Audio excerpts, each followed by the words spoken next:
We're going to go ahead and get started with class this morning. If you want to find a seat.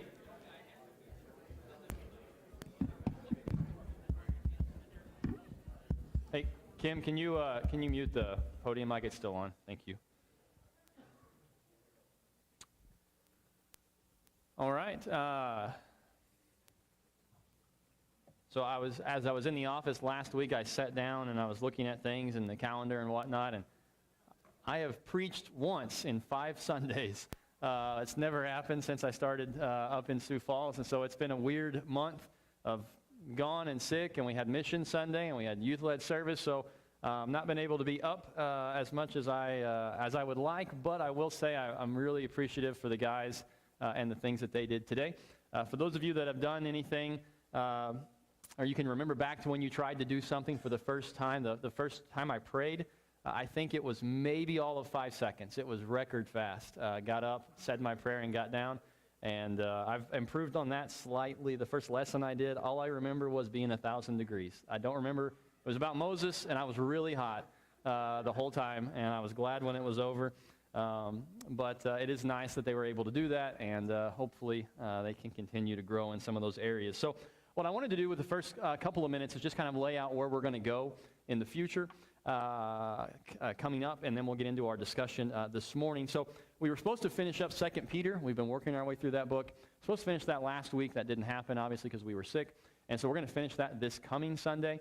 And then the following week, which is the 25th, we're going to begin a new series that I'll call it More Like Him. I may change that name, but it's basically we're going to spend a good chunk of time on Sunday mornings in the sermons just walking through the Gospels. Looking at Jesus, looking at his ministry, looking at his interactions with people, some of his teachings and things like that. And so what we're going to do today is kind of kick off that series that's a couple of weeks away by talking about following Jesus, about being a disciple and what that entails. And that'll kind of connect to our discussion starting then on the 25th. So with that being said, let's just talk about the word disciple for a minute. When we use the word disciple, what is the usual context? How do we typically use the word disciple? Follower, right? You've got a general view of the term. When I say someone's a disciple, your natural inclination is to think of who? Jesus and his followers, and really specifically, right, the 12 disciples are who we oftentimes think about.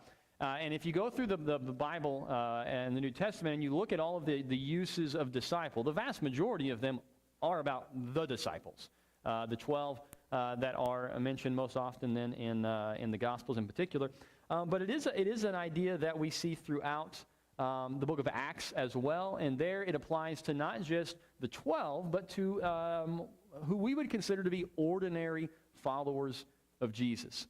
So Acts chapter 9 and verse 36, you've got a disciple that we know of as Tabitha, or Dorcas is the other name that we have for her, but she's called disciple.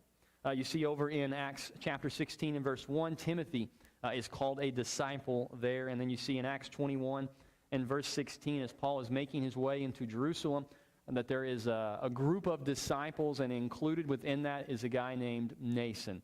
Is listed as a disciple. And then we know Matthew 28, 19, and 20, the Great Commission to go and make disciples. So it is a term, it is an idea that we see most prominently used with the 12 disciples and those that follow Jesus in that regard.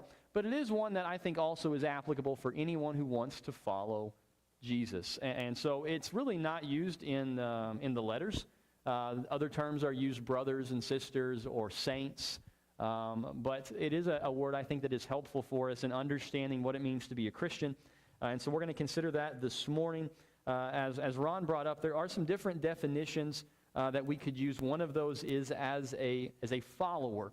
Another term that is used with the idea of a disciple is a learner. And then a guy named Anguish, his commentary, he brought up a learning follower. So he just kind of took both words and threw them together. And when you think about that, a disciple is a learning follower of someone else. What is that? What do we get out of that definition, a learning follower? One who wants to be like the master. Okay, there's an intention there to be like, right? And I think both aspects of this are important, of learning and following, because you could follow someone and not become like them. Right? You could go everywhere that they went, but not necessarily have the kind of character or nature or attitude that they have.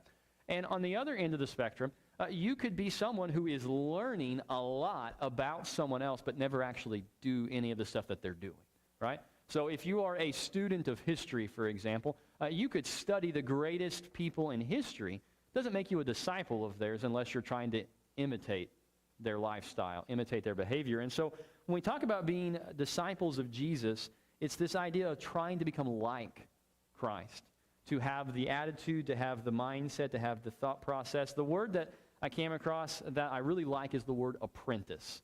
And we don't use that word too much today, but the idea of an apprentice, and I think back to like blacksmiths and cobblers and those kinds of things, right? But you would take a job working underneath someone, and you would just work for them. And you would do the job until you could do the job, and then you would start your own job. And when you think about following Jesus, what we're really trying to do is to follow him in such a way that we can do life like Jesus, the attitude that he had, the way that he cared for people, those kinds of things. Go over to Matthew chapter 10. We're going to spend a good chunk of time in one passage, but I want to hit a couple of things. This goes to what Travis brought up. Matthew chapter 10. There's a section here where Jesus is... This is called the limited commission. All right, the Great Commission we see goes to the whole world. The limited commission is go to the Jews at this point in the ministry of Jesus, and he tells his disciples to be a part of this, and he gives them all these different understandings of what's going to happen, of what they should do. And in this section, he's talking about persecution, and he says this: a disciple is not above his teacher. Verse 24, Matthew 10, 24 and 25. A disciple is not above his teacher, nor a servant above his master. It is enough for the disciple to be like his teacher, and the servant like his master. If they have called the master of the house Beelzebul, how much more will they malign those of his household? Now, Jesus' intention here is to talk about the fact that if Jesus is being persecuted, then if you're trying to become like him, then you're going to face persecution as well. But it gives us also an understanding that when we talk about being disciples of Jesus, that the goal is to become like him, right? Jesus is this way, and that's our desire, is to act, to think, to live in a similar fashion as Jesus. And so if you take all of these ideas, what would it look like today? We know, okay, man, the disciples, man, they got to literally walk with Jesus. So when we talk about today, I want to be a disciple of Christ, how might you phrase that today on what it means to try to be a disciple of Jesus? Well, we try to be like our master. And so how do we learn about our master? I don't have it physically here. We learn by coming together as a community and helping us, spurring one another to love good deeds. We learn through meditation and the Word of God. And so we have to put some effort to learn the master if we're going to be the master. Yeah, and so when you think about today, right, if someone, and again, we don't use the word disciple in a non-religious sense, really. But in a religious, or in a non-religious sense, it's just someone who's learning from someone else. We can say, well, I want you to go and follow me everywhere, right? And so you just watch what I do, and that would be easy to do. The challenge, as Dave brings up, well, we can't do that with Jesus. I don't wake up on Monday morning and say, all right, Jesus, we're going to work, and then I watch Jesus work, and I just kind of do what Jesus does, and that's it. Instead, we've got to spend time learning of Jesus from the Word. Spending time together, kind of wrestling with what does it mean for me to be a follower of Jesus in the workplace and in my home and in this environment and in that environment. So it's a little more of an abstract idea than it was for the original disciples, right? They just went with Jesus where he was. They watched him. They listened to him. We've got to take the approach of, well, I've got to dig into Scripture. I've got to sit down. I've got to discuss this. Think about what it means in my context, because Jesus wasn't a husband. Jesus didn't do what your line of work is. So we have to figure out, well, what would it look like, right? If I'm following Jesus as a plumber, right? What would it look like to do that? Or what would it look like to be a husband or a wife or whatever it is with the same mindset that Christ lived with? That's what we're striving for. Go ahead, Reed. Importantly, is follow the same footsteps that Christ laid out for all of us. And that is to plug yourself on anything that has to do with Christianity.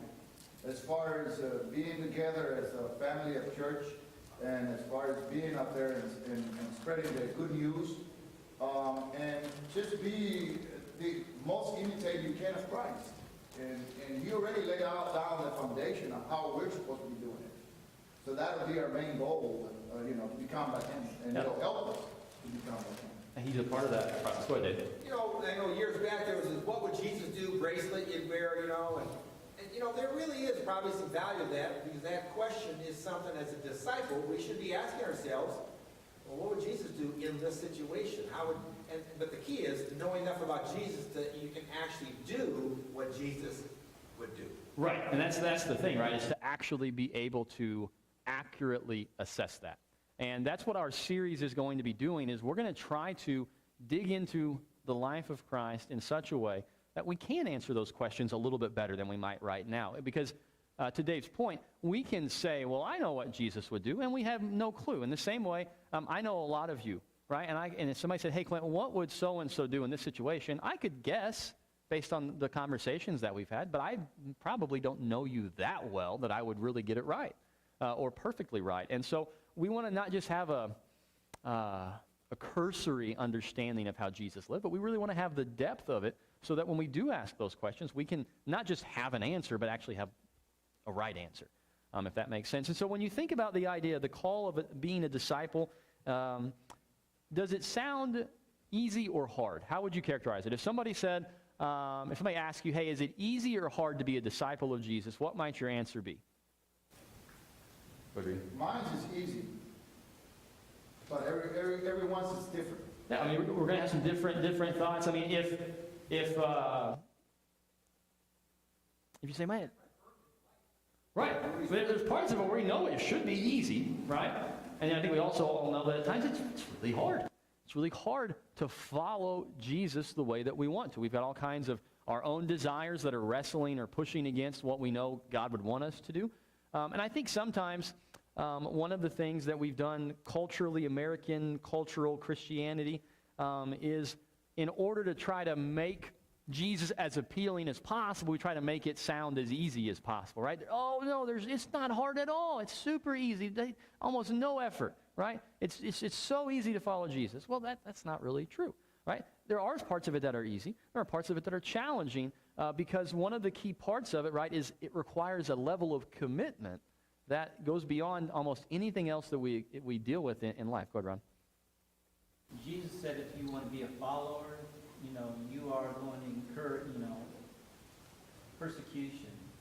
And that is one thing that we as Christians don't really understand all that well yet. Sure.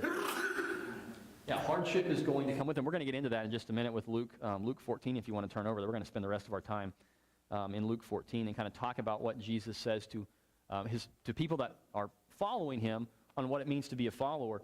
But I think, you have Jesus saying, hey, my yoke is easy and my burden is light. And then you have what we're going to see in this passage, right? You got to deny yourself and take up your cross, right? And there's these really, that's a challenging idea, right? And so in a sense, it's not always all that complicated to be a disciple of Jesus. But in another sense, he asks the complete and utmost of you that nothing in this life will ask of you, which can be really, really challenging. Go ahead, Rudy. Well, if you think about all the problems in the world and everything that's going on around, and you're in the middle of it, it's a big burden to carry in our backs, and all the troubles that are going to happen. But if you're imitating Jesus and being in his path and with Jesus, then you realize that the burden is not only lighter, but you become a better person on this earth instead of just being a regular human being. Yeah, I mean, it is good for us to follow Jesus. It makes life better for us in so many ways. I think the thing, I'm going to add this, and then we'll get into Luke 14. I think one of the challenges when you think about being a follower of Jesus, a legitimate, I want to be a disciple of Jesus, you have to be just as much about becoming like Jesus as you are about getting the reward that's connected with being a disciple of Jesus. And let me use an illustration. So if you pick sports are the easiest one for me. You can use your own, but you pick, somebody says, hey, listen, I want to, if you're going to, in my mind, right, if you want to be the best basketball player in the world, well, you're going to model Michael Jordan. That's what you're going to do, right? And I think everybody who plays basketball would love to be able to say, man, I want to have what Michael Jordan had, to have that skill, to win in that way. And then you start looking at all the things that you have to do that, and what do we say? Well, I want the end result. I'm not super interested in all the things that are needed to get there, right? It's really hard to do that. I'd like to be really good. Can we figure out a way to make me really good and not have to do all that extra work? And I think as disciples of Jesus, sometimes we say, man, I want eternity. I want that inheritance that Lucas talked about this morning. That's what I want, right? But the reality is, up to that point, right, there's a way of life that God says, this is what I want from you. This is how I want you to grow and to be changed into his image. And so that takes some work. As Evans was brought up, it's not about, you earn it. God says, okay, you've checked all the boxes, but instead God says, this is what I want you to become. I want you to become like Jesus. That's that's an everyday thing, right? The eternity side, that's someday. That's what we long for, but we also have to long for growing into Christ today, right? Not just getting the reward at the end of things, but becoming like him in the moment today and all of the challenges that go along with that. So with that being said, go over to Luke 14. This is a section that Jesus is going to give us some information about following him. And one of the things that we see, so if you look back at your headings, near the end of chapter 13, you're going to see in verses 22 and following a heading right above that. Mine says the narrow door. You're going to see that call, right, that understanding. Verse 23, Lord, will those who are saved be few? And he said to them, strive to enter through the narrow door. For many, I tell you, will seek to enter and will not be able. We typically think more about Jesus' words in the Sermon on the Mount, right, with the broad road and the narrow road. But it's the same general idea. Jesus lays out, everybody wants what God is offering. Everybody wants eternal life, but not everybody's going to choose the path that gets there, right? Not everybody's going to choose that. And then you see in chapter 14, right before our section, there's the parable of the great banquet, and it involves an invitation that's extended to people, and they say, no thanks. I'm busy. We've got animals to work. I've got a wedding to go to, or whatever it is that all the examples are. We just, we can't respond to the invitation. And the parable basically ends with those people don't get invited any longer, and it's others that get brought in. Jesus, one of the things that Jesus does that's unlike what we see so often in the world is Jesus doesn't just say, hey, everyone follow me. It's going to be super easy. It's the path that everyone's going to take. Just jump on board and be part of the many. No, he oftentimes says, no, many people will not go this way. Right? That in following me, you're going to be choosing a way of life that doesn't fit with everyone else. And there's going to be challenges associated with it. And so because of that, it's not shocking. Look at verse 25. Now great crowds accompanied him, and he turned and said to them. Now again, if you think about a lot of people, and they have great crowds following them, they're likely going to share a very different message than the one that Jesus shares right after this. Right? Jesus has great crowds. This is the perfect time to get more people on board, right? And Jesus kind of throws a wet blanket over whatever excitement there might be. And he says, well, let me tell you what this is really about. So let's read together, and then we'll draw some conclusions from this. Verse 25, now great crowds accompanied him, and he turned and said to them, if anyone comes to me and does not hate his own father and mother and wife and children and brothers and sisters, yes, and even his own life, he cannot be my disciple. Whoever does not bear his own cross and come after me cannot be my disciple. For which of you, desiring to build a tower, does not first sit down and count the cost, whether he has enough to complete it? Otherwise, when he has laid a foundation and is not able to finish, all who see it begin to mock him, saying, this man began to build and was not able to finish. Or what king going out to encounter another king in war will not sit down first and deliberate whether he is able with 10,000 to meet him who comes against him with 20,000? And if not, while the other is yet a great way off, he sends a delegation and asks for terms of peace. So therefore, any one of you who does not renounce all that he has cannot be my disciple. Salt is good, but if salt has lost its taste, how shall its saltiness be restored? It is of no use either for the soil or for the manure pile. It is thrown away. He who has ears to hear, let him hear. Now again, this is not a good recruiting message, right? This is not the kind of thing where you say, hey, I got a bunch of people on the fence. I'm going to really get a lot more people following me after I say this. I mean, this is the kind of thing that you share that is probably going to run some people the other direction. And so Jesus doesn't do that. And again, there is a mindset that even with us today, right, where we have this at times where we do just the opposite. Instead of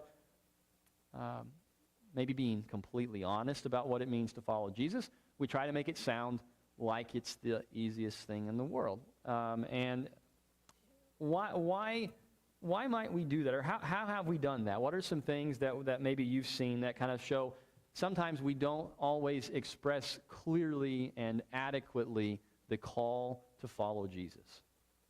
How have you seen that? Maybe maybe you became a Christian and you were like, hold up a minute. You guys did not talk about this. You didn't get into this. Go ahead, Ryan. Sacrifice is one. There's so much in life that we are entitled to, or we feel we're entitled to, and yet when we want to be a disciple, we have to forgo that. We have to give things up. Yeah, there's a sacrifice involved, right?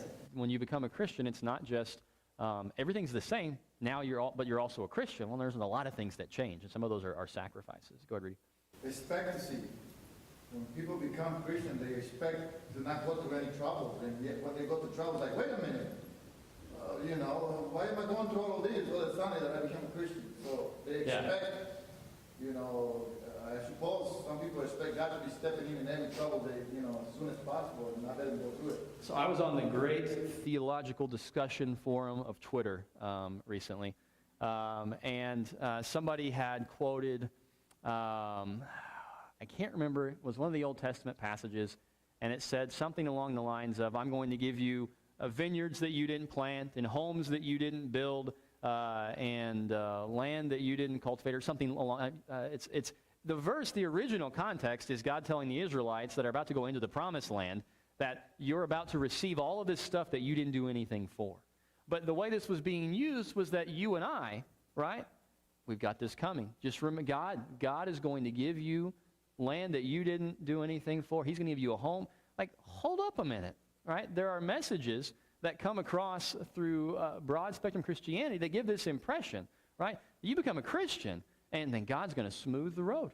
God's going to pave the way for success in your life. Everything is going to be awesome because you follow Jesus. And again, that's not the message Jesus gives here. Go ahead, Dave. I get a kick out of him talking about carrying this cross. Cross was a crucifixion, horrible death instrument. He's not been on the cross. We have this little symbol. We understand the cross.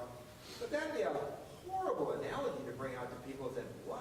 Right. What are you talking about carrying your cross? I mean, and yet, I wonder if, the Marines sometimes they advertise, we just want a few good men. Right. It's a tough job, but, we just need a few. And there is something that appeals to people that I want the challenge of a lifetime. And boy, does God give us that if we want to step up. Yeah, he puts out there, this is the reality. This is what you're walking into. This is what you're signing up for, if you will. It is challenging. It does require more of you than anything else in this life does. It's also amazing. There are tremendous blessings that are associated with it. So it's not that Jesus is walking around thinking, I really don't want more people in heaven. I want to try to limit this number. I want to kind of cap it at something that I'm feeling comfortable. It's not that Jesus is desiring to cap, right, how many people get to spend eternity with God. It's that Jesus is trying to help people understand, no, this is what it means to follow. And if you're unwilling to do these things, if you're unwilling to follow, it's not going to work. It's not going to work. And I think sometimes, we maybe you've heard this before, but sometimes in the church it's easy to have a mentality, well, just get them baptized, right? Just get them baptized, and then, that as if that solves the issue. Well, no, just getting baptized is no better than just saying a prayer, if that's all that it is, right? It's just, that was the last thing that happened, and now I'm good. I'm home free. I don't have to worry about anything anymore. God is going to smooth the way, and my life is going to be easy, and I'm just going to do my thing, but now I'm also baptized. Well, that's not how it works. That's not the call of discipleship.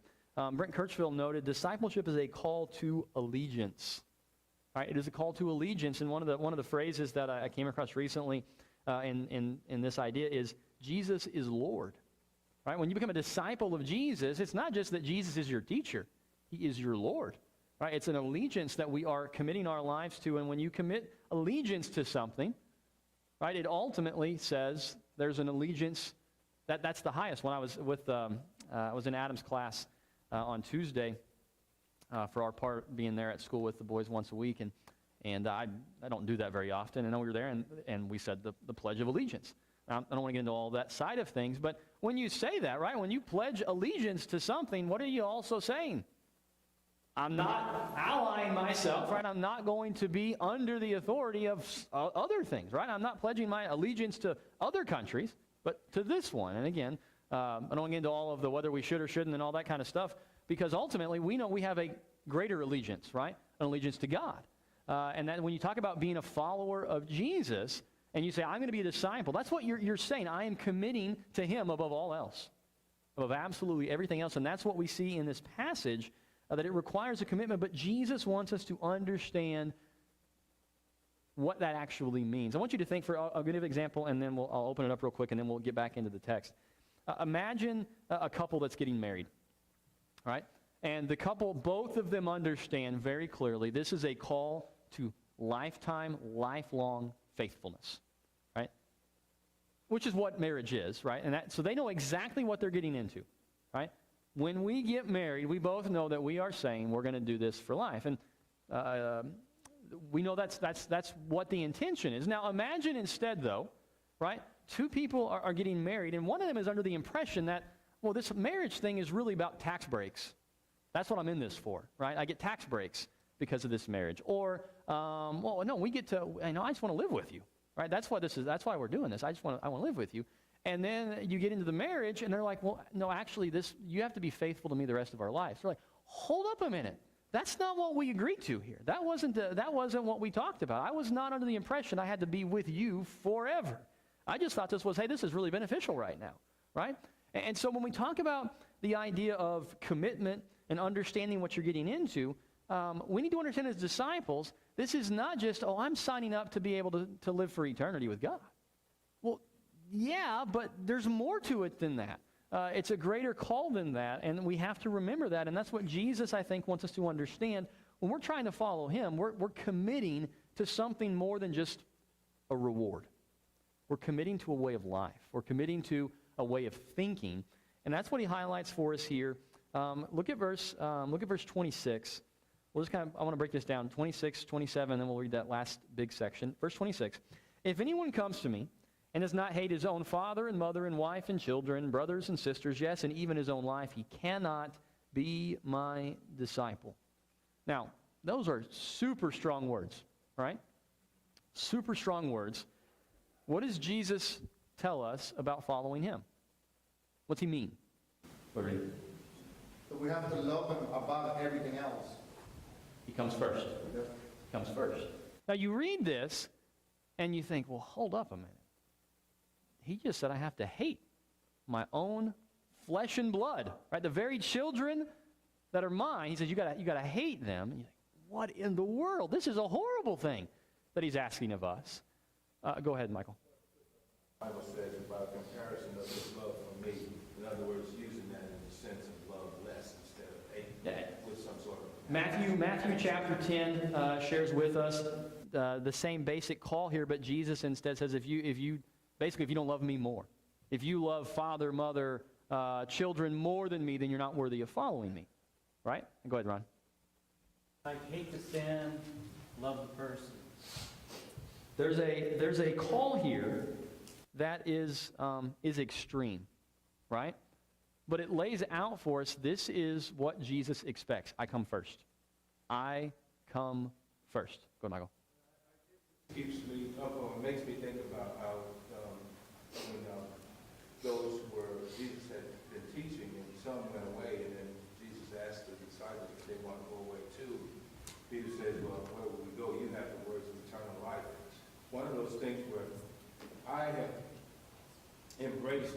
important it is to stay focused on what Jesus is teaching us and telling us about how to live how to live life, period. And a righteous life, if indeed I want to have the promises or be inherited promises of which God has made to us. I often find myself saying a lot of times about man is that I don't hate man at all, but man doesn't have a redemption plan for me. He doesn't have anything to give me that will last beyond this life. Sure.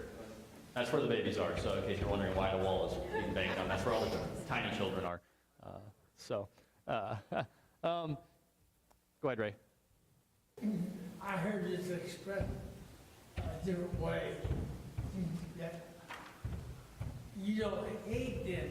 Hate is a very strong word. You love less. Yeah, it's an idea, right, where, and again, you go to Ephesians 5, you go to some other passages, and it's clear that God is not saying, hey, I want all of my people to hate all of their family. That's what I really want. That's my desire. No, it's that he wants us to understand he comes absolutely first. And in reality, in some situations, like with a husband and a wife, for instance, when Christ comes first in a marriage, that's good for a marriage. It's not a bad thing for the marriage. It's actually a very good thing for the marriage.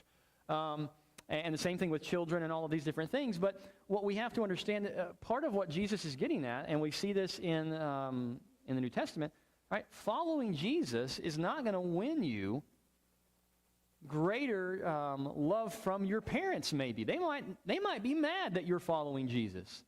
You've got to love me more than you want to remain in good standing with them, because you think about, well, honor your father and mother. How hard would it be for a Jewish young person to choose to follow Jesus knowing this is going to bring dishonor to my parents in the eyes of our community?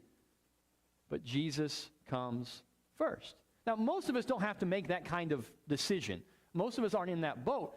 But in reality, what Jesus is saying is when there is a conflict, when you're saying, well, this relationship matters so much to me, but it can't matter more than Christ. Go ahead, Dave. A good question to continue to ask, because we see the Laodicean church get lukewarm and many other places. But I sometimes question even, do I even know myself good enough that I'm really doing this? You know what I mean? It's kind of like, and I think it's a healthy question. Right. But, you know, it's pretty difficult to love Jesus first, and I think sometimes I maybe don't. Yeah, it is a challenge, and again, there are some times where the loving Jesus first works really well for the thing that we also want, right? So again, if I'm treating my wife the way that I should, right, loving Jesus first and having a good relationship with her, that's possible. I can do both of those things at the same time. Now, if my wife says, hey, I don't want you to do so much for God anymore, right? You should stop serving God in this way. Okay, well, now I've got conflict in that scenario, but that doesn't have to be the case. And the same thing with my children or other family members. I can, by choosing Jesus first, I can show tremendous love to them, and both of those things work really, really well. It's when they come to conflict that we can have problems. Go ahead, Ron. I remember when I was at York College, a girl had said that her parents wanted her to go to a different college instead of a Christian college, and they'd even buy her a car. And she gave all that up to go to York College. And, you know, she said her parents basically tried to disown her. Yeah. Yeah, and that can happen. Again, most people don't deal with that, but it is the reality that Jesus says, I must come first. And he even goes to the extent, and we'll move on right after this, but he even goes to the extent, and not just even those people, but even his own life, right? I mean, it's even our own desires for ourselves. He says, I come first. Then notice verse 27, whoever does not bear his own cross and come after me cannot be my disciple. And this is one that is challenging. Dave brought this up earlier. You know, for us, the idea of take up your cross is a theoretical thing, right? And maybe you've watched one of the movies that's come out about Jesus and about his death and things, and so you've seen a depiction of crucifixion.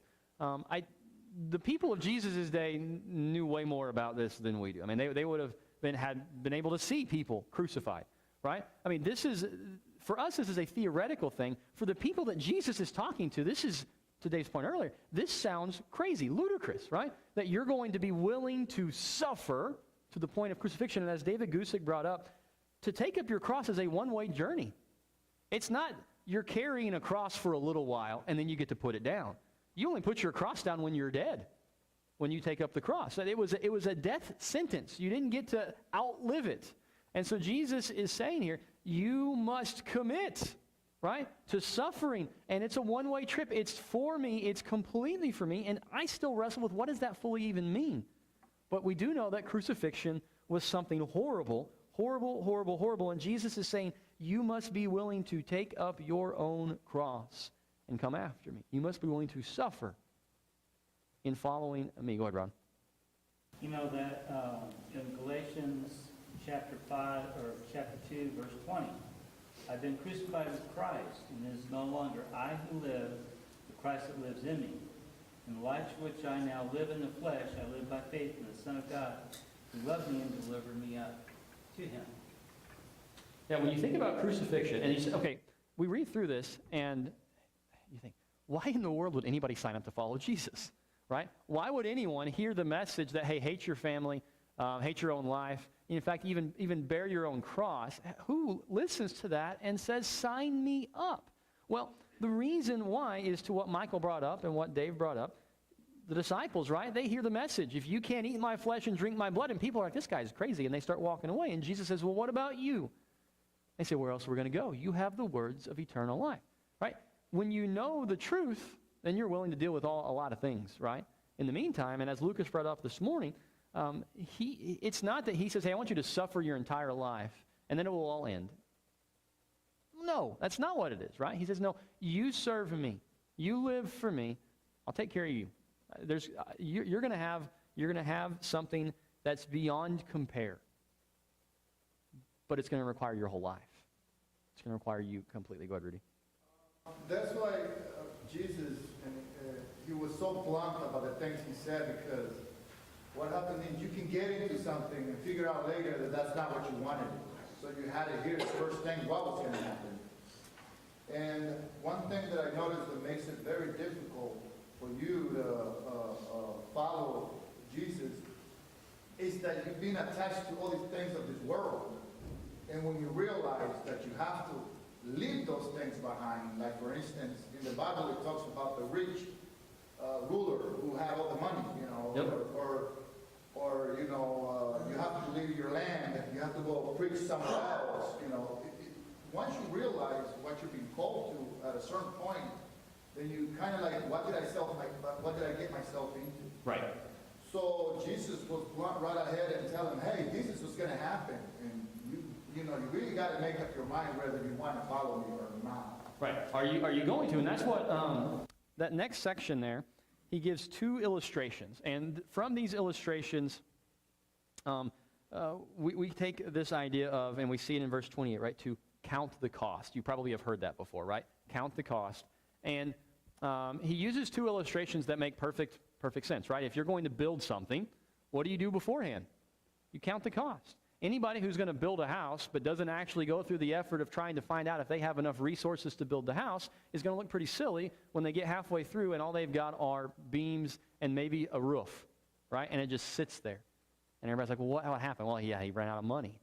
Well, who does that, right? That's what Jesus is saying. Who builds a tower and then they get partway into it and they realize, oh, man, this takes way more than I thought it did.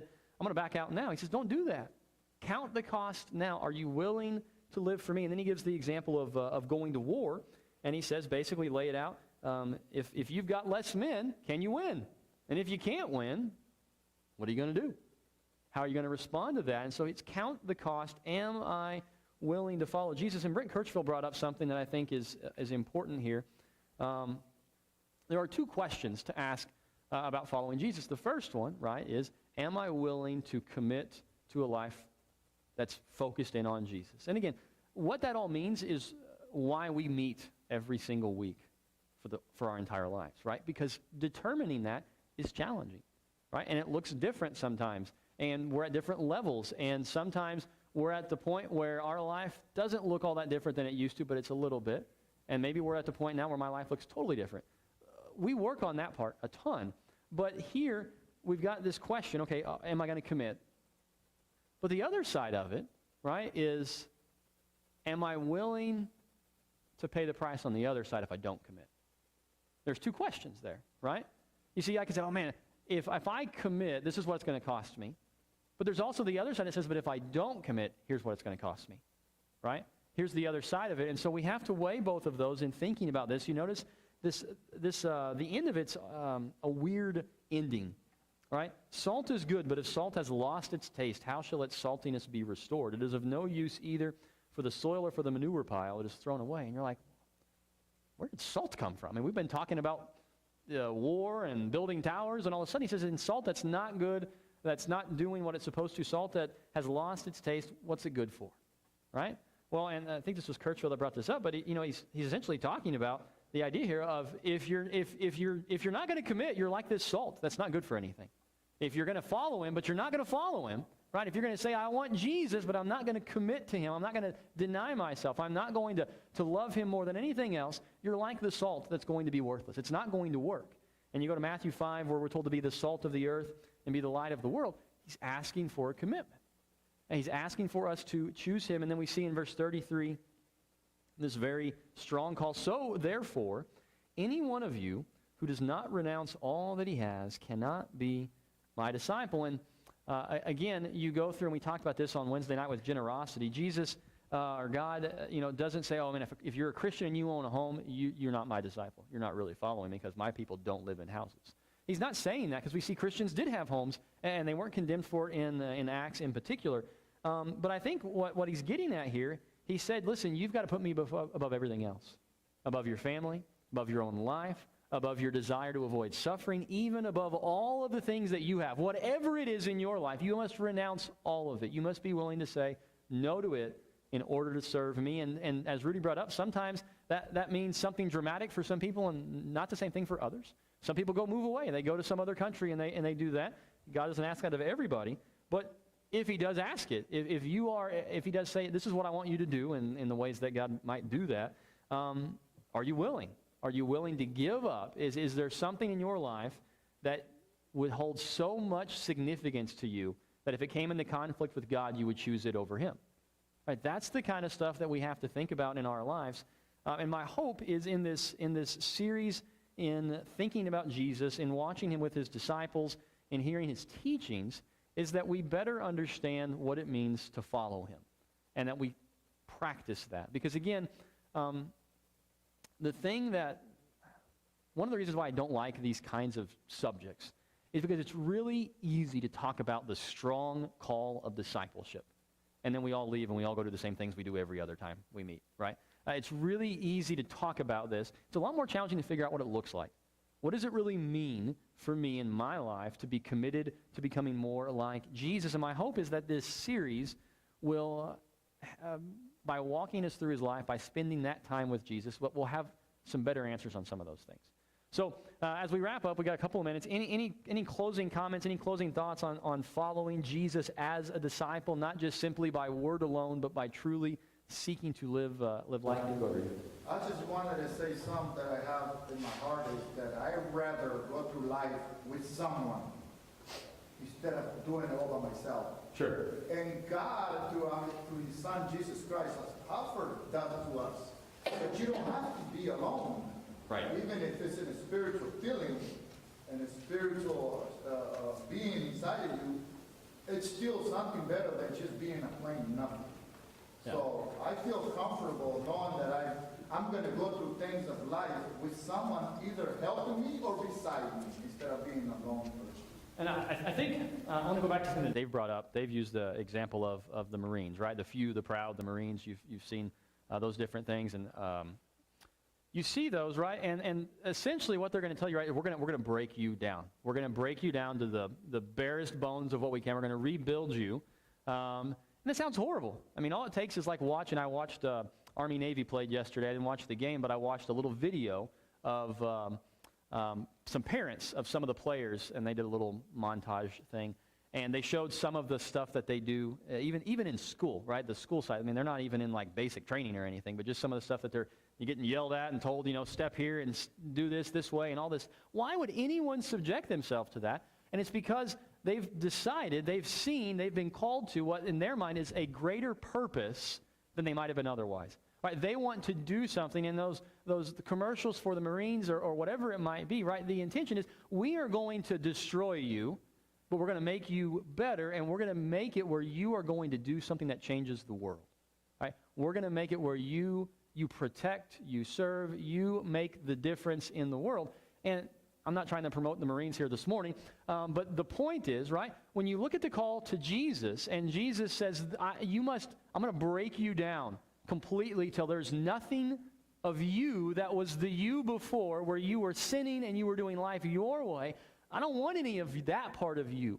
I want the part of you that is fully committed to me, to becoming like me. You say, well, why would you sign up for that? And it's because Jesus says, because this is the best way of life. This is what you will make a difference in this world, because you are salt and you are light and you are pointing people to Christ. And so as we think about the challenge of following Jesus, you say, why would anyone sign up to go through this? And it's because God has done so much.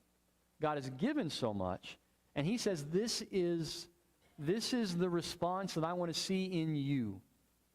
And I promise you an inheritance. It is imperishable and undefiled and unfading. It's kept for you. That you're going to make a difference in the world. That you're going to show the world my love. Because you're more concerned with others than you are with yourself. Right? And so when we talk about being a disciple of Jesus, it is a challenging thing. But it is also the greatest thing. We have to keep those two things in mind. It is not as simple as tie your shoes and wake up every day and as long as you're breathing, you're good to go. It's not that simple. But it's also not more complicated than simply striving to live like God would have us to. Which again, gets really challenging sometimes. But what he wants are people who say, I'm committed. And they may be committed through all kinds of screw-ups and mess-ups and sins, but I'm committed. I want to follow you. I want to grow in you. I want to be who you've called me to be. And if it takes me 90 years to do that, then so be it. All right, let's pray, and then we'll be done. Father, we thank you for your love. Thank you for allowing us to be your people. And I pray that as we consider what it means to truly follow you, that we would both recognize the gravity of it, but also the great joy and the blessing it is to be one of your people.